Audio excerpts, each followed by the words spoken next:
Hello students. मैं आपका अपना दोस्त Dharmendra Kumar. Line by line Hindi NCERT series अपन देख रहे हैं। और आज का जो टॉपिक है वो है हृदय चक्र और विद्युत हृदय लेख, जिसे अपन बोलते हैं ईसीजी। ठीक है, हृदय चक्र को अपन बोलते हैं कार्डियक साइकिल। काफी इंपॉर्टेंट टॉपिक है ये, जो लास्ट सेशन में अपन ने पढ़ा था हृदय की स्ट्रक्चर वगैरह, उसी से रिलेटेड है। अगर आपने वो टॉपिक अच्छे से पढ़ लिया है, अच्छे से समझ लिया है, तो इसको समझने में आपको कोई भी दिक्कत नहीं आएगी। और नीट में यहाँ से जो भी क्वेश्चन पूछा जाएगा आप आसानी से कर देंगे। तो स्टार्ट अपन करते हैं। आप लोग एनसीईआरटी लेके बैठिएगा, नोटबुक भी साथ में रखिएगा। कुछ इंपॉर्टेंट पॉइंट्स अगर मैं बताऊं तो उसे नोट करते हुए चलिएगा और हाईलाइट करते हुए चलिएगा। हृदय चक्र की अपन बात करते हैं, जिसे इंग्लिश में अपन बोलते हैं कार्डियक साइकिल। क्या बोलते हैं? Cardiac cycle. तो साइकिल का मतलब क्या होता है? चक्र होता है। ठीक है, साइकिल का मतलब होता है चक्र। साइकिल का मतलब ये नहीं कि सब साइकिल चलाते हैं बैठते हैं उसमें दो पहिए होते हैं। ठीक है, साइकिल का मतलब होता है चक्र।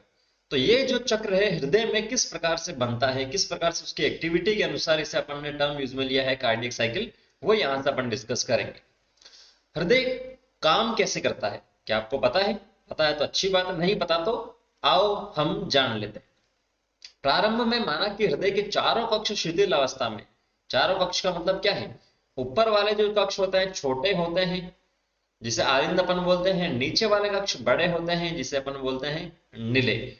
ठीक है, दाया निले, बाया निले, दाया आलिंद और बाया आलिंद। तो चार कक्ष अपने पास हो गए। अनुशीथिलन अवस्था मतलब होता है रिलैक्स्ड। किसमें? रिलैक्स से बिल्कुल आराम फरमा रहे हैं साहब हृदय के जो चक्र है, हृदय के जो अपने पास जो कक्ष है वो। इस समय त्रिवलन या द्विवलन कपाट खुले रहते हैं। और त्रिवलन और द्विवलन कहाँ होते हैं? जो बाया और जो दाया आलिंद और निलय हैं उसके बीच में यहाँ जो होल होता है वहां पर कपाट होते हैं। कपाट का मतलब दरवाजे टाइप होते हैं। ठीक है, अपन बोलते हैं मंदिर के कपाट बंद हो गए, तो कपाट का मतलब एक टाइप से दरवाजे टाइप ही है। तो वो यहाँ पर क्या होता है? कपाट खुले हुए होते हैं। मतलब जो भी ब्लड है वो, अगर मान लो ये कपाट खुले हैं यहाँ से, तो ब्लड सीधा जा रहा है किसमें? आलिंद से निलय में, जिससे रक्त फुफ्फुस शिरा तथा महाशिरा से क्रम से बाएं तथा दाएं आलिंद से होता हुआ बाएं तथा दाएं नीले में पहुंचता है। अब यहाँ पहले भी अपन ने सेशन में डिस्कस कर रखा है कि ये अपने पास लेफ्ट है, मतलब बायां आलिंद है। ये कौन सा है? बायां आलिंद है, लेफ्ट। इसे अपन शॉर्ट बोल रहा हूँ, एल में इसे लिख देता हूँ, ये एल है। तो ये अपने पास कौन सा हो गया? आर हो गया, राइट हो गया। ये अपने पास लेफ्ट वेंट्रिकल होगा। वेंट्रिकल का मतलब नीले, तो ये कौन सा होगा? राइट वेंट्रिकल होगा। तो ये जो धमनियां, जो शिराएं, जो इससे जुड़ी हुई, हृदय से जुड़ी हुई जो धमनिकाएं वगैरह हैं, वाहिकाएं वगैरह हैं, वो अपन ने श्वसन वाले चैप्टर में भी डिस्कस किया है। तो जो बाया आलिंद है उससे जो जुड़ी हुई होती है उसे अपन क्या बोलते हैं? उसे अपन बोलते हैं फुफ्फुस शिरा। क्या बोलते हैं? फुफ्फुस शिरा। ठीक है, ये पहले भी डिस्कस कर रखा है, वापस बता देता हूँ, उस चैप्टर को आप देख सकते हैं। तो इसे बोलते हैं फुफ्फुस शिरा, जहां से क्या होता है? ऑक्सीजनेटेड, ऑक्सीजन वाला रक्त आता है। जो अपने पास दाया आलिंद है यहां से जुड़ी होती है केवल शिरा, क्योंकि ये जो शिरा है फुफ्फुस का मतलब अपन बात कर रहे हैं फेफड़े, लंग्स से जुड़ी हुई होती है, जबकि ऐसा दाएं में नहीं है। तो ये केवल शिरा, जहां से क्या होता है? डीऑक्सीजनेटेड या ऑक्सीजन जो CO2 युक्त रक्त है वो यहाँ पर आता है राइट साइड में। लेफ्ट साइड में कौन से आता है? ऑक्सीजन वाला रक्त यहाँ पर आता है। ठीक है, तो ये यहाँ पर बोल दिया। अब अपन ने बोला कि जो अपने पास जो द्विवल्ली और त्रिवल्ली कपाट है वो क्या है? खुले हैं। तो खुले हैं तो यहां से क्या होगा? जो भी रक्त होगा वो रक्त सीधा जो आलिंद है वहां से खुला होगा, तो कहाँ आ जाएगा? नीले में आ जाएगा। नहीं, वो आलिंद से सीधा नीले में आ जाएगा, मतलब सीधा वाहिकाओं से आलिंद, आलिंद से नीले में आ जाएगा। तो ये यही बोला है, जब ये खुला है, ये अपने पास खुले हैं, तो क्या होता है? बाएं तथा दाएं आलिंद से होता हुआ बाएं तथा दाएं नीले में पहुंचता है। अब नीचे भी अपन ने बात की, नीचे जो वाहिकाएं अपने पास होती है उसके बारे में भी अपन ने बात कर रखी है कि यहां से ये लेफ्ट और राइट जो है, यहां से अपने पास क्या होता है? ये धमनी होती है या महाधमनी इसे अपन बोलते हैं। और यहाँ अपने पास क्या होता है? ये अपने पास होता है फुफ्फुसीय धमनी। ठीक है, कौन सी होती है? फुफ्फुसीय धमनी। क्लियर है, जो फुफ्फुस से जाता है वहां जो है कुपिका तक चला जाता है। तो यहाँ अपन ने बात की थी, यहाँ पर जो नीले हैं और जो धमनी और फुफ्फुस धमनी उसके बीच में अपने पास क्या होता है? अर्धचंद्राकार कपाट होते हैं। अर्धचंद्राकार कपाट होते हैं, जिसे इंग्लिश में बोलते हैं सेमी ल्यूनर वॉल्व। अर्धचंद्राकार का मतलब आधा चंद्रमा जैसे। तो वो जो होते हैं वो यहाँ इसके बारे में क्या बोल रहा है? कि अर्धचंद्रक पट्टिका इस अवस्था में क्या होती है, बंद होते। तो अभी पहले में क्या था कि अपने पास द्विवल्नी और त्रिवल्नी बोल है वो यहाँ से खुले हैं, रक्त सीधा आलिंद से नीले में आ गया है, लेकिन अर्धचंद्राकार जो कपाट है वो यहाँ पर क्या है, बंद है। अब शिरा आलिंद पर क्रिया विभव पैदा करता है। ऐसे नोड अपन ने बताया था कि ऐसे नोड अपने पास कहाँ होता है, जो दायां आलिंद होता है उसके दाएं ऊपर वाले कॉर्नर में यहाँ पर ऐसे नोड होता है, ठीक है। और नीचे की ओर क्या होता है, ए बी नोड यहाँ पर होता है। फिर उसके बाद में बंडल ऑफ फिश और पुरकंजी फाइबर की भी अपन ने बात कर रखी है। तो यहाँ जो ऐसे नोड है वो यहाँ पर क्या करता है, क्रिया विभव पैदा यहाँ से करता है। क्या करता है, क्रिया विभव पैदा करता है। मतलब हार्ट का जो कॉन्ट्रैक्शन, अभी तो ये क्या है, रिलैक्स अवस्था में, सारी अपन ने जो 5 लाइनें पढ़ी वो रिलैक्स के बारे में पढ़ी है। अब आपके पास क्या, जो रक्त था वो यहाँ नीले में आ गया है, ठीक है, रक्त नीले में आ गया है, क्योंकि यहाँ पर द्विवल्नी और त्रिवल्नी कपाट खुले थे, लेकिन सेमी ल्यूनर जो अर्धचंद्राकार कपाट है वो क्या है, बंद है। तो यहाँ से जो ऐसे नोड है वो क्या करेगा, एस ए नोड जो है वो क्रिया विभव पैदा करेगा, मतलब एक स्टार्टिंग करेगा, जिससे क्या होगा, कॉन्ट्रैक्शन स्टार्ट होगा, ठीक है। तो क्रिया विभव पैदा करता है जो दोनों आलिंदों को प्रेरित कर आलिंद प्रकुंचन या एट्रियल सिस्टोल पैदा करती है। तो जैसे ही ऐसे नोड यहाँ से क्रिया विभव पैदा करता है तो जो आलिंद है उनमें क्या होता है, कॉन्ट्रैक्शन होता है, संकुचन होता है, ठीक है। इस क्रिया से रक्त का प्रवाह नीले में लगभग 30% बढ़ जाता है। तो जो रक्त यहाँ आलिंद से था वो यहाँ पर क्या हो जाएगा, बढ़ जाएगा, 30% तक बढ़ जाएगा। आपको परसेंटेज ध्यान में रखना इंपॉर्टेंट है। नीले में क्रिया विभव का संचालन आलिंद नीले पर्व तथा आलिंद नीले बंडल द्वारा किया जाता है। तो एवी नोड यहाँ नीचे की ओर है, अब नीले का भी क्या होगा, नीचे की ओर संकुचन होगा। संकुचन होगा तो इसके लिए अपने पास कौन सा आएगा, एबी नोड आएगा। ऐसे नोड से जो भी इंपल्स है वो एबी नोड तक जाएगा, जिसे अपन क्या बोलते हैं, आलिंद नीले पर्व, ठीक है। आलिंद और नीले के बीच में यहाँ पर जो मिलता है वो था आलिंद नीले पर्व। तो यहाँ पर आता है जहां से हिस के बंडल इसे नीले पेशिन्यास तक पहुंचाता है।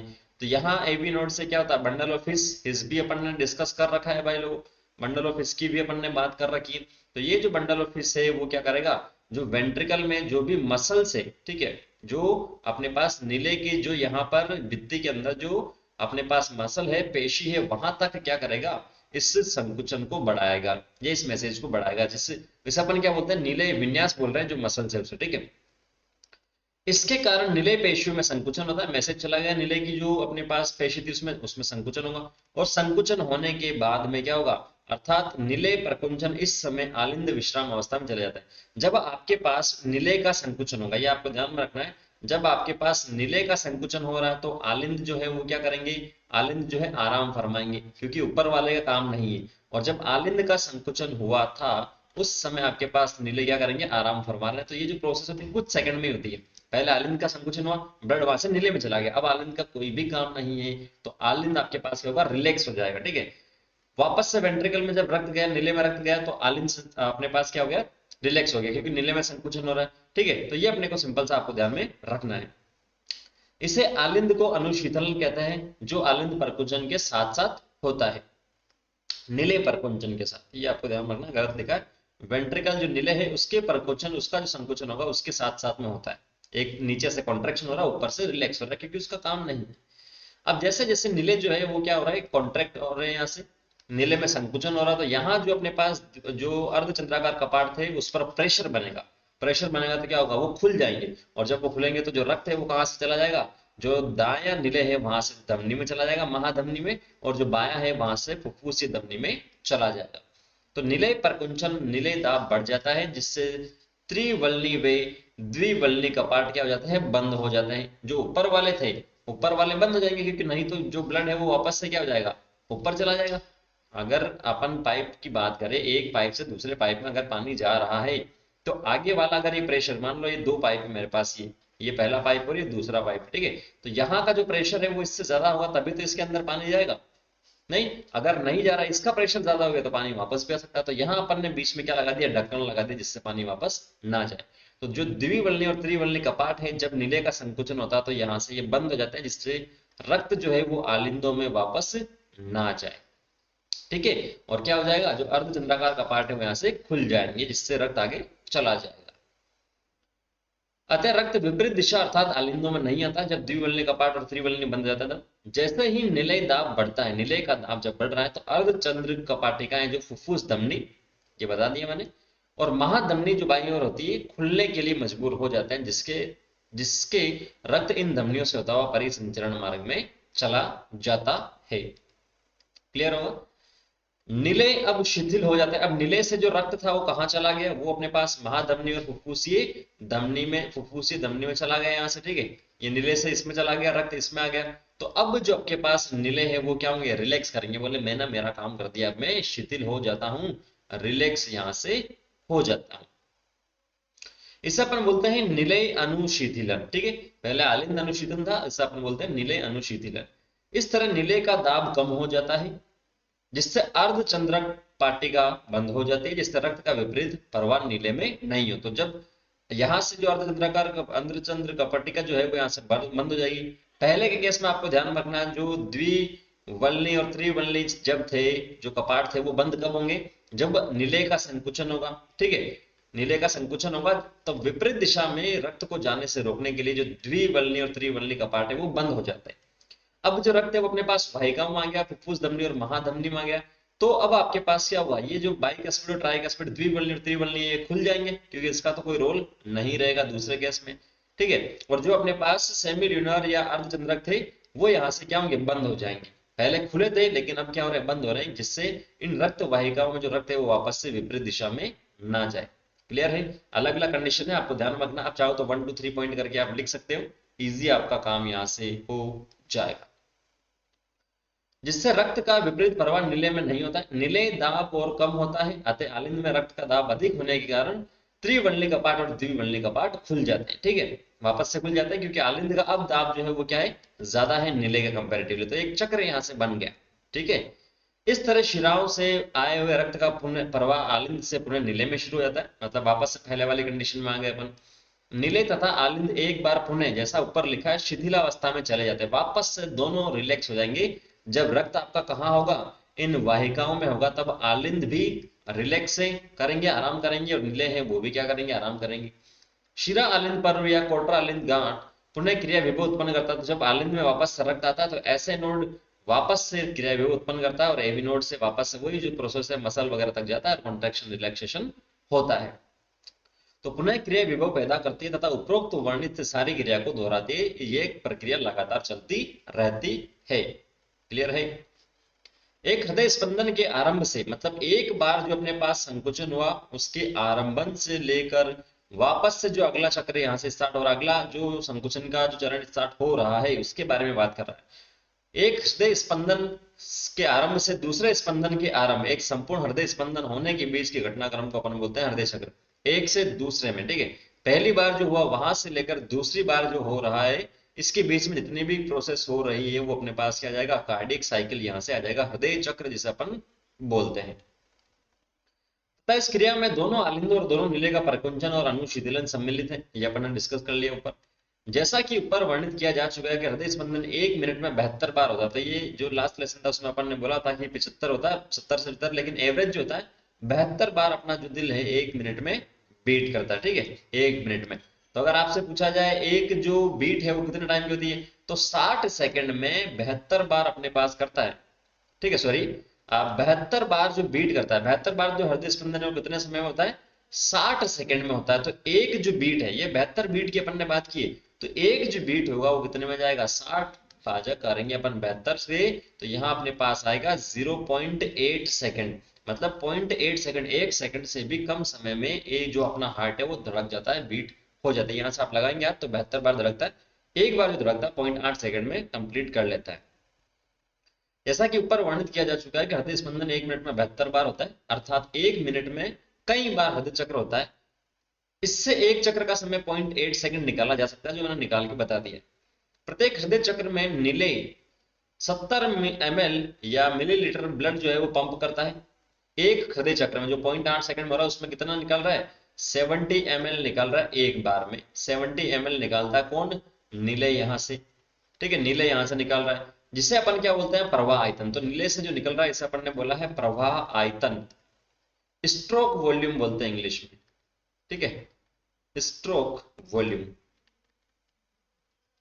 प्रवाह आयतन को हृदय दर, अब ये जो प्रवाह आयतन है एक बार में निकाला 70 को, तो हृदय दर अपने पास कितनी होती है 72 होती है। तो अगर इससे अपन इसे गुणा करते हैं तो लगभग 4900 या 5000 इसे अपन बोल सकते हैं।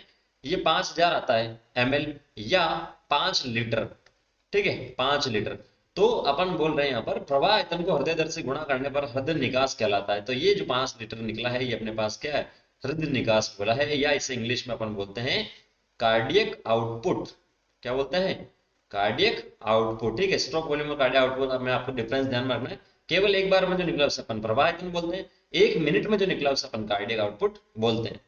इसीलिए हृदय निकास प्रत्येक निले द्वारा रक्त की मात्रा को प्रति मिनट बाहर निकालने की क्षमता है, जो एक स्वस्थ मात्रा में औसतन 5000 मिली या 5 लीटर होती है। कैलकुलेशन कर सकते हो। हम प्रवाह आयतन तथा हृदय दर को बदलने की क्षमता रखते हैं, इससे हृदय निकास भी बदलता है। क्योंकि अगर मान लो कि मैं दौड़ने चला गया तो मेरी जो हार्ट बीट है वो 72 से हो सकता है कि 80 हो जाए, तो 80 को मैं 70 से गुणा करूंगा तो जो अपने पास है वो यहाँ से परिवर्तन हो जाएगा हृदय निकास में। अगर मान लो मैं रेस्ट कर रहा हूँ आराम से तो 60 बार धड़क रहा है मेरा दिल 1 मिनट में, तो भी कम हो जाएगा ज्यादा हो जाएगा, तो परिवर्तन अपन कर सकते हैं। उदाहरण के तौर पर खिलाड़ी या धावकों को हृदय निकास सामान्य मनुष्य से क्या होती है अधिक होती है। जैसे मैंने आपको अभी बताया हृदय चक्र के दौरान दो महत्वपूर्ण ध्वनियां स्टेथोस्कोप द्वारा सुनी जा सकती है। डॉक्टर साहब के गले में जो होता है उसे बोलते हैं स्टेथोस्कोप, हिंदी और इंग्लिश में सेम है। तो इसमें जो दो ध्वनियां सुनाई दे रही है उसके बारे में बात करते हैं। पहले में क्या होता है अपन ने बात की थी जो द्विवल्ली और त्रिवल्ली कपाट है वो जब बंद होता है तब जब नीले में रक्त आता है और नीले से कहा जाता है जो अपने पास धमनी महाधमनी और फुस धमनी थी उसमें जब जाता है तो ये द्विवल्ली और त्रिवल्ली कपाट क्या होते हैं बंद होते हैं। तो बंद होते समय जो पहली आवाज आती है उससे अपन बोलते हैं लब, ठीक है। उसके बाद में अपन ने बोला कि रक्त जो था महाधमनी इसमें चला गया, अब वापस से बैक फ्लो को रोकने के लिए वापस से जाने हृदय में जाने से बचने के लिए अपने पास अर्धचंद्र कपाट जो थे वो बंद हो जाते हैं। तो वो बंद होते हैं तो वापस से जो सेकंड आवाज आती है उसे अपन बोलते हैं डब, लब डब लब डब। स्टेथोस्कोप से सुनेंगे आप जब एमबीबीएस करेंगे तब। तो प्रथम ध्वनि लब त्रिवल्ली तथा द्विवल्ली कपाट के बंद होने से संबंधित है, जबकि दूसरी ध्वनि अर्धचंद्रक कपाट के बंद होने से संबंधित है। इन दोनों ध्वनियों का चिकित्सीय निदान में बहुत महत्व है। तो चिकित्सा में बहुत काम में आता है, डॉक्टर आप बन जाएंगे तो आपको पता चल ही जाएगा। नेक्स्ट आता है विद्युत हृदय लेख या इलेक्ट्रोकार्डियोग्राफ। इलेक्ट्रोकार्डियोग्राफ ग्राफ, ठीक है। देखा होगा आपने मरीज मूवी में देखा होगा या रियलिटी में भी देखा होगा कि मरीज के चेस्ट रीजन पे जो है वायर जैसे लगे होते हैं और सामने स्क्रीन पर बेप बेप बेप बेप की आवाज चलती रहती है। और मूवीज में क्या होता है वो बेप बेप चलती रहती है, कुछ समय बाद में वो जो लाइन थी ऐसी जो होती है वो सीधी रहती है और डॉक्टर साहब क्या बोलते हैं आई एम सॉरी, ठीक है। तो वो जो है वो इलेक्ट्रोकार्डियोग्राफ ईसीजी के ही बारे में देखते हैं मेनली, जो लाइन थी वो, ठीक है। आप शायद अस्पतालों के टेलीविजन के दृश्य से चिर परिचित होंगे। जब कोई बीमार व्यक्ति हृदयाघात या हार्ट अटैक जिसे अगर हम बोल रहे हैं, ठीक है, के कारण निगरानी मशीन या मॉनिटरिंग मशीन पर रखा जाता है तब आप पे पे पे पे पे पे की आवाज सुन सकते हैं। इस तरह की मशीन इलेक्ट्रोकार्डियोग्राफ का उपयोग, ठीक है, मशीन है उसे अपन बोलते हैं इलेक्ट्रोकार्डियोग्राफ का उपयोग विद्युत हृदय लेख और जो लाइन लाइन इस प्रकार से अपने को दिखती है उसे अपन बोलते हैं इलेक्ट्रोकार्डियोग्राम ईसीजी। दोनों ही ईसीजी है लेकिन ग्राम और ग्राफ में आपको ध्यान में रखना है जो मशीन है उसे यहाँ पर क्या बोला गया है इलेक्ट्रोकार्डियोग्राफ, और जो यहाँ से लाइनिंग ऐसा दिख रहा है उससे अपन क्या बोलते हैं इस प्रकार से जो लंबी लंबी लाइनें चलती है उससे अपन बोलते हैं इलेक्ट्रोकार्डियोग्राम या विद्युत हृदय लेख। चित्र में बता रखा है ईसीजी हृदय के हृदय चक्र की विद्युत क्रियाकलापों का आरेखीय प्रस्तुतिकरण है। बीमार व्यक्ति के मानक ईसीजी से प्राप्त करने के लिए मशीन से रोगी को 3 विद्युत लीड से जोड़कर लगातार निगरानी प्राप्त करता है। तो जो लीड होती है उसकी बात करें तो 2 कलाइयों पर यहां लगी होती है रिस्ट पे, एक राइट और एक लेफ्ट पे, और दूसरा जो तीसरी है वो बाई एडी पर, बाई ओर की एडी पर लगाते हैं। और भी कुछ एक्स्ट्रा होती है उसे भी अपन चेस्ट रीजन पर लगा सकते हैं। हृदय क्रियाओं के विस्तृत मूल्यांकन के लिए कई तारों या लीड्स को सीने से यहाँ पर भी लगे होते हैं, यहाँ सीने से जोड़ा जाता है। यहाँ हम केवल मानक ईसीजी के बारे में बताएंगे, बाकी एमबीबीएस जब आप करेंगे तब देखेंगे। अब जो ईसीजी उसकी अपन बात करते हैं उसमें आपको अल्फाबेट ध्यान में रखना है PQRST, ये आपको ध्यान में रखना। यहाँ से आप सारे क्वेश्चन कर देंगे नीट के कम से कम, ठीक है। ईसीजी के प्रत्येक चरमोत्सर्ग को P से T तक दर्शाया जाता है जो हृदय की विशेष विद्युत क्रियाओं के प्रदर्शित करता है। विद्युत क्रियाएं क्यों बोल रहा है क्योंकि अपन ने बात की थी कि जो SA नोड है, ठीक है, SA नोड यहाँ जो था ऊपर की ओर वो एक क्रिया विभव पैदा करता है। तो क्रिया विभव जो है वो एक प्रकार का क्या है विद्युत विभव है, ठीक है। तो पी तरंग को आलिंद के उद्दीपन या विध्रुवण के रूप में प्रस्तुत किया जाता है, जिससे दोनों आलिंदों का क्या होता है, संकुचन होता है। पहले अपन ने क्या बात की थी, पहले वाले स्टेप में आलिंद का संकुचन होता है। तो आलिंद का जो संकुचन होता है वो अपन इस वेव की अगर अपन बात करें, इस तरंग की अपन बात करें, तो उस आलिंद के संकुचन में ये छोटा सा, क्योंकि ये जो पी बताया जा रहा है ये अपने पास क्या, आलिंद का संकुचन, ठीक है, आलिंद का संकुचन। जबकि अगर अपन बात करें, ये क्यू आर एस बताया जा रहा है, ये अपने पास क्या है, नीले का संकुचन। अब बोला आलिंद का जो है पी ये छोटा सा है, जबकि नीले का क्या है, बड़ा है। ऐसा क्यों? क्योंकि अपन ने पहले डिस्कस कर लिया, जो आलिंद होता है वो छोटा चेंबर होता है, और नीले होता है वो क्या होता है, बड़ा चेंबर होता है। जो नीले है उसकी जो चेंबर की जो मोटाई होती है वो भी ज्यादा होती है, और आलिंद है उसकी मोटाई क्या होती है, कम होती है। तो जो मोटाई ज्यादा है तो इसके लिए जो विभव होगा वो भी क्या होगा, ज्यादा की जरूरत होगी अपने को संकुचन के लिए, ठीक है। तो ये अपने पास क्यू आर एस अपने पास नीले के संकुचन है, और पी अपने पास आलिंद के संकुचन को यहाँ से दर्शा रहा है। और टी आपके पास क्या, वापस से जो रिलैक्स अवस्था में आ रहा है उसके लिए जो विभव की जरूरत होती है वो अपने पास है टी। या आलिंद और नीले वापस से क्या आ रहे हैं, रिलैक्स हो रहे हैं, उसके लिए भी तो विभव की जरूरत होगी बाहर से, ठीक है, बाहर से मतलब हृदय को। और ये वापस से यहाँ पर पी, वापस से ये क्यू आर एस इस टाइप से आगे चलता रहता। अगर ये सही है तब तो कोई दिक्कत नहीं है, और अगर इनमें कुछ चेंजेस लगते हैं डॉक्टर साहब को, तो बोलते हैं कि हाँ कुछ ना कुछ दिक्कत है। QRS सम्मिश्र नीले के ए ध्रुवण को प्रस्तुत करता है, जो नीले के संकुचन की शुरू करता है, ठीक है। नीले का संकुचन है QRS या ए ध्रुवण, इसे अपन बोलते हैं। संकुचन क्यू तरंग के तुरंत बाद शुरू होता है, ठीक है। ये जो क्यू तरंग यहाँ पर अपने को बताई जा रही है, यहां से तुरंत बाद स्टार्ट रहता है संकुचन जो है नीले का। जो प्रकुंचन की शुरुआत का जो होता है क्या, सिस्टोल बोलते हैं। जो संकुचन होता है उसे इंग्लिश में अपन बोलते हैं सिस्टोल, और जो रिलैक्स जिसे अपन बोलते हैं उसे अपन बोलते हैं डायस्टोल, ठीक है। रिलैक्स जो होता है उसे अपन बोलते हैं डायस्टोल। टी तरंग नीले का उत्तेजना से सामान्य अवस्था में वापस आने की स्थिति को दर्शाता। तो ये जो टी है वापस से क्या हो रहा है, टी अपने पास वापस से जो रिलैक्स अवस्था में आ रहा है उसको यहां से दर्शा रहा है। टी तरंग का अंत प्रकुंचन अवस्था की समाप्ति का द्योतक है, ठीक है। तो ये अपने पास सिंपल सा है। स्पष्टतया एक निश्चित समय में QRS सम्मिश्र की संख्या गिनने पर एक मनुष्य के हृदय स्पंदन दर भी निकाली जा सकती है। तो अगर आप QRS गिन रहे हो, मान लो आपको बोल दिया 1 मिनट में देखना है कि सही है या नहीं है, तो QRS कितने हैं उससे आप देख सकते हो कितनी बार हार्ट कॉन्ट्रैक्ट हो रहा है, कितनी बार रिलैक्स यहाँ से हो रहा है। तो वेंट्रिकल से अपन देख सकते हैं, क्योंकि ये बड़ी वेव है, बड़ी को आसानी से देखा जा सकता है, छोटी को तो नहीं देखा जा सकता है फिर भी, ठीक है। यद्यपि तरह तरह के व्यक्ति की इसी संरचना एवं आकृति सामान्य होती है, इस आकृति में कोई परिवर्तन किसी संभावित असामान्यता या बीमारी को इंगित करता था। ये इस प्रकार से ना होकर मान लो इस प्रकार से हो गया तो कोई ना कोई बीमारी हो सकती है, ठीक है। ये डॉक्टर साहब बता रहे हैं। अतः इसकी चिकित्सा महत्ता बहुत ज्यादा है। क्लियर है? तो यहाँ पर अपना पास अपने जो है विद्युत विद्युत हृदय लेग या ECG वाला टॉपिक भी कंप्लीट होता है। अब नेक्स्ट सेशन में मिलेंगे नेक्स्ट टॉपिक के साथ में अपन। अगर आपको कोई डाउट है तो कमेंट सेक्शन में कमेंट करके पूछ सकते हैं। और इंस्टाग्राम पर डाउट की पिक्चर आपको शेयर करनी तो इंस्टाग्राम पर आप सर्च कीजिए @myधर्मेन, ठीक है, MYDHARMEN या धर्मेंद्र कुमावत। मेरी DP देख लीजिएगा और उसके बाद में वहां अपने डाउट शेयर कर सकते हैं। मिलता है नेक्स्ट सेशन में। Thank you, all the very best.